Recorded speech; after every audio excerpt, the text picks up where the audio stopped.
ರಾಮಾನುಜಾಚಾರ್ಯರ ಕರ್ಮಭೂಮಿಯಾದ ಮೇಲುಕೋಟೆಯಲ್ಲಿ ಸೋಮವಾರ ರಾತ್ರಿ ಸಾವಿರಾರು ಭಕ್ತರ ಜಯಘೋಷಗಳ ನಡುವೆ ಚೆಲುವನಾರಾಯಣ ಸ್ವಾಮಿಯ ವಿಶ್ವವಿಖ್ಯಾತ ವೈರಮುಡಿ ಬ್ರಹ್ಮೋತ್ಸವ ಸಂಭ್ರಮದಿಂದ ನಡೆಯಿತು. ವಿಶ್ವಾವಸು ಸಂವತ್ಸರದ ಚೈತ್ರ ಮಾಸದ ಪುಷ್ಯ ನಕ್ಷತ್ರದ ಶುಭದಿನದಂದು ಸ್ವಾಮಿಯ ಉತ್ಸವವು ದೇವಾಲಯದಿಂದ ಹೊರಬರುತ್ತಿದ್ದಂತೆ ನೆರೆದಿದ್ದ ಭಕ್ತರು ಗೋವಿಂದ ಗೋವಿಂದ ಎಂಬ ಜಯಘೋಷ ಮೊಳಗಿಸುತ್ತಾ ಭಕ್ತಿಯ ಪರಾಕಾಷ್ಠೆ ಮೆರೆದರು. ಲೋಕಕಲ್ಯಾಣಾರ್ಥವಾಗಿ ಅರ್ಧ ಚಂದ್ರಾಕೃತಿಯ ಗರುಡಾರೂಢನಾದ ಚೆಲುವನಾರಾಯಣ ಸ್ವಾಮಿಯ ದರ್ಶನವನ್ನು ಸಹಸ್ರಾರು ಭಕ್ತರು ಕಣ್ಣುಂಬಿಕೊಂಡರು. ಉತ್ಸವದಲ್ಲಿ ಸಾಗಿದ ಸ್ವಾಮಿಗೆ ಸ್ಥಾನಿಕರು ಅರ್ಚಕರು ನಿರಂತರವಾಗಿ ಚಾಮರ ಬೀಸಿದರು. ಭೂ ವೈಕುಂಠ ಎಂದೇ ಹೆಸರಾದ ಮೇಲುಕೋಟೆಗೆ ರಾಜ್ಯದ ವಿವಿಧ ಭಾಗಗಳಿಂದ ಹಾಗೂ ನೆರೆಯ ಆಂಧ್ರಪ್ರದೇಶ, ತೆಲಂಗಾಣ, ತಮಿಳುನಾಡು, ಕೇರಳ, ಗುಜರಾತ್ ರಾಜ್ಯಗಳಿಂದ ಭಕ್ತಸಾಗರವೇ ಹರಿದು ಬಂದಿತ್ತು. ದೇವಾಲಯದ ಮುಂದೆ ವೈರಮುಡಿ ಹೆಸರಿನಲ್ಲಿ ಅಲಂಕೃತಗೊಂಡ ಹೂವಿನ ಅಲಂಕಾರ ಭಕ್ತರ ಗಮನ ಸೆಳೆಯಿತು. ಮಂಡ್ಯ ಜಿಲ್ಲಾ ಖಜಾನೆಯಿಂದ ವಿಶೇಷ ಪೊಲೀಸ್ ಭದ್ರತೆಯೊಂದಿಗೆ ಮೇಲುಕೋಟೆಗೆ ಸಂಜೆ ಆಗಮಿಸಿದ ವೈರಮುಡಿ ಕಿರೀಟ ಹಾಗೂ ಆಭರಣ ಪೆಟ್ಟಿಗೆಗೆ ಇಲ್ಲಿನ ಪಾರ್ವತಿಗುಡಿ ಹಾಗೂ ಆಂಜನೇಯಸ್ವಾಮಿ ದೇವಾಲಯದಲ್ಲಿ ಪ್ರಥಮ ಪೂಜೆ ಸಲ್ಲಿಸಲಾಯಿತು.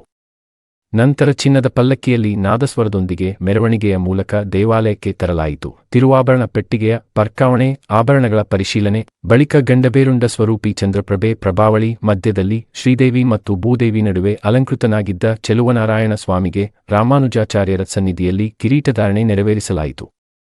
ತಿರುವಾಭರಣ ಪೆಟ್ಟಿಗೆಯಲ್ಲಿದ್ದ ಶಂಖ, ಗದಾಂಗಿ, ಚಕ್ರ, ಪದ್ಮಪೀಠ, ಶಿರಚಕ್ರ, ಅಭಯಹಸ್ತ, ಕರ್ಣಾಭರಣ ಸೇರಿದಂತೆ 16 ಪದಕಗಳನ್ನು ಸ್ವಾಮಿಗೆ ತೊಡಿಸಲಾಯಿತು. ಪ್ರಥಮ ಪೂಜೆ ಸಲ್ಲಿಸಿದ ನಂತರ ರಾತ್ರಿ 8:10ಕ್ಕೆ ವೈರಮುಡಿ ಉತ್ಸವಕ್ಕೆ ಚಾಲನೆ ನೀಡಲಾಯಿತು.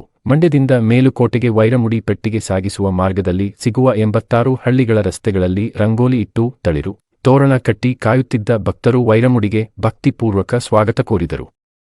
ಅಲ್ಲಲ್ಲಿ ಪಾನಕ, ನೀರು, ಮಜ್ಜಿಗೆ ಮತ್ತು ಪ್ರಸಾದವನ್ನು ವಿತರಿಸಲಾಯಿತು. ಆದಿಚುಂಚನಗಿರಿ ಶಾಖಾಮಠದ ಬಳಿ ಕಿರೀಟಗಳಿಗೆ ನಿರ್ಮಲಾನಂದನಾಥ ಸ್ವಾಮೀಜಿ, ಆಂಜನೇಯ ದೇವಾಲಯದ ಬಳಿ ಒಕ್ಕಲಿಗರ ಸಮುದಾಯದವರು ಹಾಗೂ ಕೊನೆಯಲ್ಲಿ ಸ್ಥಾನಾಚಾರ್ಯ ಯತಿರಾಜದಾಸರ್ ಶ್ರೀನಿವಾಸ ನರಸಿಂಹನ್ ಗುರೂಜಿ ಮನೆತನದವರು ಪೂಜೆ ಸಲ್ಲಿಸಿದರು. ವೈರಮುಡಿಗೆ ಆಗಮಿಸಿದ 1 ಲಕ್ಷಕ್ಕೂ ಹೆಚ್ಚು ಭಕ್ತರಿಗೆ ಅನ್ನಪ್ರಸಾದ ವ್ಯವಸ್ಥೆ ಕಲ್ಪಿಸಲಾಗಿತ್ತು. ಕೇಂದ್ರ ಸಚಿವ ಎಚ್.ಡಿ. ಕುಮಾರಸ್ವಾಮಿ, ಜಿಲ್ಲಾ ಉಸ್ತುವಾರಿ ಸಚಿವ ಎನ್. ಚಲುವರಾಯಸ್ವಾಮಿ, ಯಾದಗಿರಿ ಸಂಸದ ಕುಮಾರನಾಯ್ಕ್, ಶಾಸಕರಾದ ದರ್ಶನ್ ಪುಟ್ಟಣ್ಣಯ್ಯ, ರಮೇಶ ಬಂಡಿಸಿದ್ದೇಗೌಡ, ಮಾಜಿ ಸಚಿವರಾದ ಸಿ.ಎಸ್.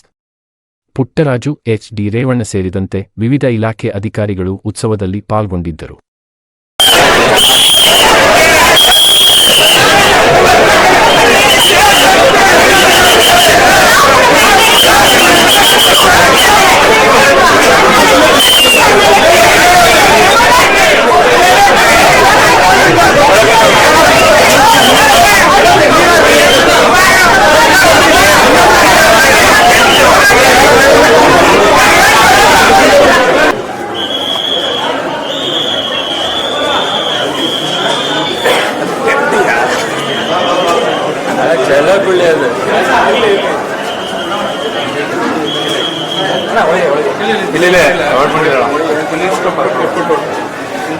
ಇಲ್ಲಿ ಬನ್ನಿ.